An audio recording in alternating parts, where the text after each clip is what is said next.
In the first set of videos, we talked generically about how you can use Python and the Pandas library to do different analysis. What we're going to do today is apply those to an actual data set. So we have a data set from Airbnb, and we're going to go through and do this analysis. I'm going to show different ways of doing analysis that do not use all of SageMaker's features. SageMaker has built-in algorithms to do things like linear regression that are very effective, especially for the deployment of models. For what we're doing here, I just want to show a statistical relationship between two variables. And so I'm going to use a different package called stats models that will do it all in Python and here locally. And the advantage to me of that is that it's really fast and I don't have to explain all the different components of what it takes to set up the version in SageMaker. It's not difficult, it just is a little bit more complicated than what I wanted to do with this talk.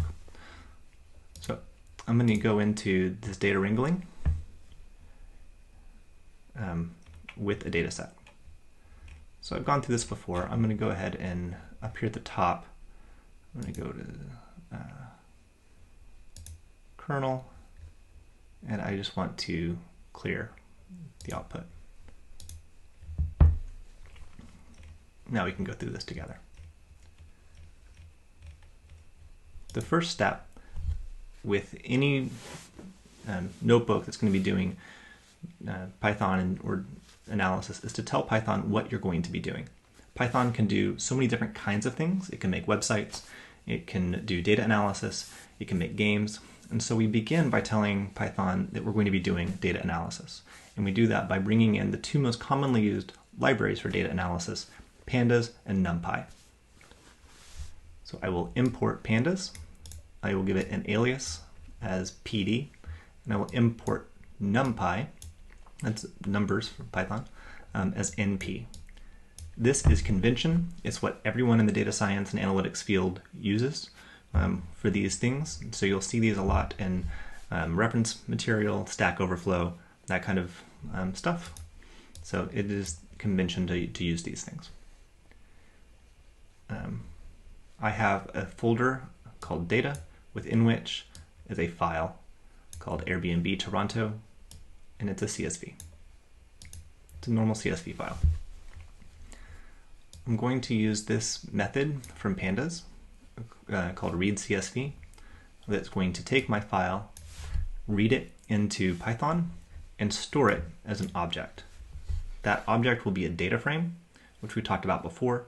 Data frame can be, you can just imagine it like a spreadsheet. So we've got rows and columns, and that's what I'll be using for my analysis.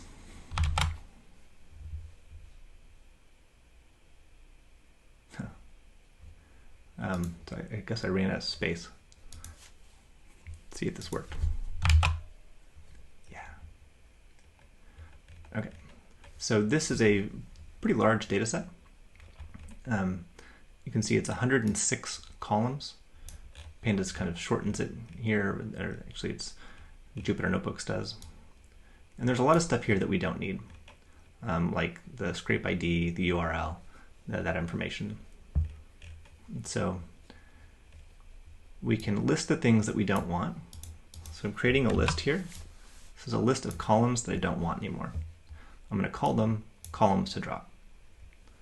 And now I'm going to do a method on my data frame that's going to drop columns. I'm going to say, apply this method. The first part of the information I need to tell Python is which columns to drop. So drop the things that are in this list. Axis is asking, should we drop these based on row or based on column? Row is axis 0 and column is axis 1. So I want to drop everything in that column, so axis 1. And finally, this parameter of in place means do these things to the data frame and save it back as the original data frame. That way I'm not creating a second object. I'm going to have just one object that no longer has those columns. You could also save this as a different object, so data frame 2, data frame 3, if you wanted. I find that more difficult to keep everything straight, so I'm just going to go with with this. I think that's much cleaner practice. Right. When we want to reference a column within a data frame, we do that with brackets. So within my data frame, I have a column called price. Right. Don't know if we'll be able to see it. It's one of our 106 columns here. And so I'm going to apply this method onto just that column. This came back and it looks kind of strange. So I see a count, I see the number of unique values, a top value, but normally for numeric columns I would expect to see something like the mean, the minimum value, and maximum value. So let's explore this a little bit more. I'm going to create a box plot on the column price. Let's see, that doesn't work at all. And why doesn't it work? Well, because our data type for this column is an object. So it's thinking that that column is a string instead of a number. This is another example of the same thing. It'll just fail. And so what we need to do is to do some pre-processing for our data so that we can actually get into the analysis. This is a really common problem when working with documents that have been written in Excel and then saved as a CSV. So we're bringing it in, and when Python imported the data, it just said, well, this field, it's trying to guess on what it is, and it said it must be a string because it begins with a $sign and contains a comma. So I'm just going to do two simple things to clean it up.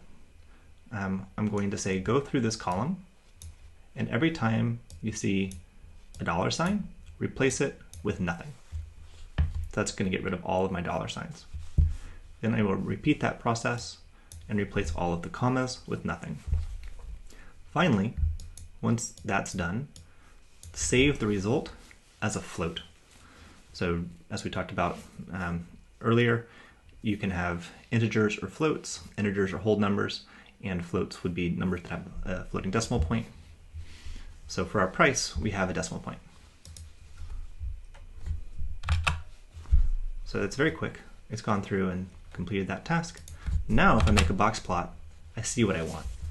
This is a box plot of price, and I can see most of the values are very small down here, but there are a couple of extreme values way up here, all the way to $14,000 a night. That's fine, that's great, but it's actually not very helpful to me that there's some values out here. So I'm going to remove all of these and just look at the values that are equal to or less than 300. And that's much better. I can see a nice distribution of my data here. I'll do the same thing.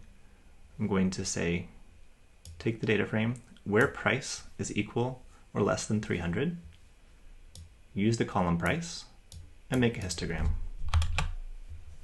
I can see a nice distribution of my data. Fantastic.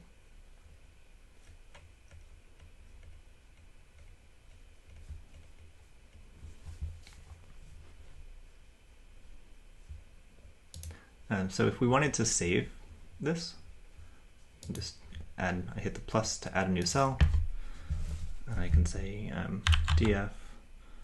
df2_CSV, and then just tell it where I want it to go. Data, clean, Airbnb, data.csv. No, it didn't work. So I'm out of space.